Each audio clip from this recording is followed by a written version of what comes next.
E o vereador por Cuiabá, Eliseu Nascimento, do PSDC, teve o mandato cassado por abuso de poder e fraude na composição da lista de candidatos do partido nas eleições de 2016.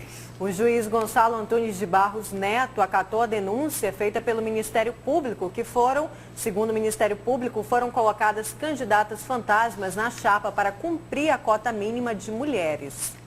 As denúncias chegaram ao Ministério Público um mês antes das eleições e envolviam os partidos PRTB, PHS, PEN, PMN e PPS. A fraude relatada era de que candidatas fantasmas pertenciam à coligação. Segundo a representação, as mulheres apenas emprestaram seus nomes, mas não estavam, de fato, disputando as eleições. Para o promotor de justiça, Vinícius Gaíva, o motivo da fraude eleitoral é bastante claro.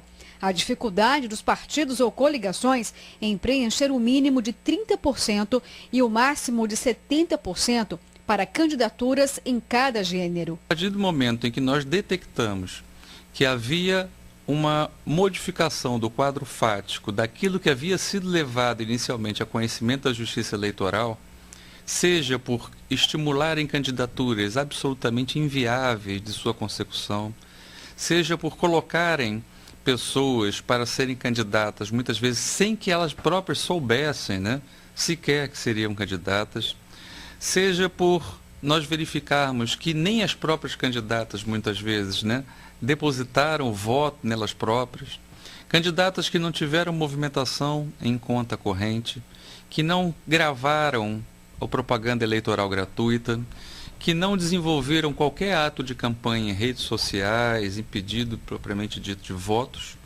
e aquelas que, diante de uma situação absolutamente vexatória e humilhante, se lançaram a uma proposta de captação de votos com base naquilo que elas tinham disponibilidade, como é, por exemplo, preenchimento à mão de folhas de cadernos, de adesivos, e numa situação absolutamente humilhante e que revela muito claramente que elas teriam sido utilizadas para a obtenção do percentual mínimo da cota de gênero, no caso concreto, feminino. Sem cumprir com a legislação eleitoral, foram muitas as artimanhas dos partidos que cometeram fraudes.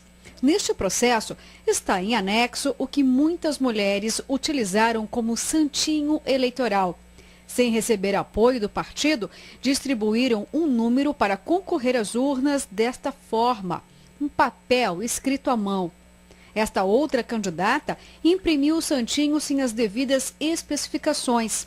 Outras mulheres nem sequer imaginavam que estavam filiadas em partidos ou que haviam assinado o registro de candidatura. Essas pessoas acabam se vinculando a um processo eleitoral, sendo usadas para uma finalidade para a qual muitas vezes ela nem tem conhecimento de que está concorrendo para aquilo, e ela acaba se envolvendo no processo eleitoral que depois vai desencadear para ela mesma consequências deletérias, tipo, ela vai ter que prestar contas de campanha, ela vai ter que fazer uma afirmação de como ela desenvolveu a campanha dela, a justiça eleitoral, e depois pode ter problemas, inclusive, com relação ao vínculo de cidadania que ela tem com os processos eleitorais vindouros. Ao todo, o TRE apura candidaturas laranjas de 249 candidatas sem nenhum voto. No estado, houve 266 candidatos com registro deferido e votação zero.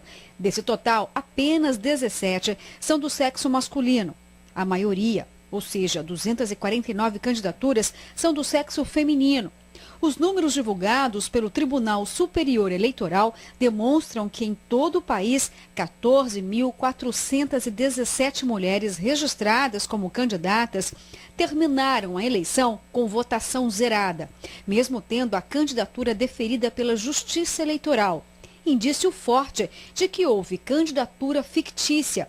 Por este motivo, a Justiça Eleitoral cassou o mandato do vereador por Cuiabá, Eliseu Francisco do Nascimento, do PSDC, por abuso de poder e fraude na composição da lista do partido durante as eleições de 2016. Após o pleito eleitoral, o Ministério Público Estadual instaurou 8 procedimentos para apurar fraudes envolvendo a cota mínima de mulheres. Deste total, 4 procedimentos foram arquivados. Um já saiu o resultado, a cassação de um vereador da capital. E outros 3 processos ainda estão em andamento. Ou seja, essa pode ser a primeira cassação, mas não a última. O objetivo principal da Justiça Eleitoral é depurar o processo eleitoral, fazendo com que aqueles partidos ou aquelas coligações que não obedeceram ou que encontraram um artifício para desobedecer a legislação eleitoral tenham como consequência, inclusive, a perda de todos os votos que tiveram. E aí, por via de consequência, acaba que se teve um candidato eleito sendo cassado também dentro desse contexto.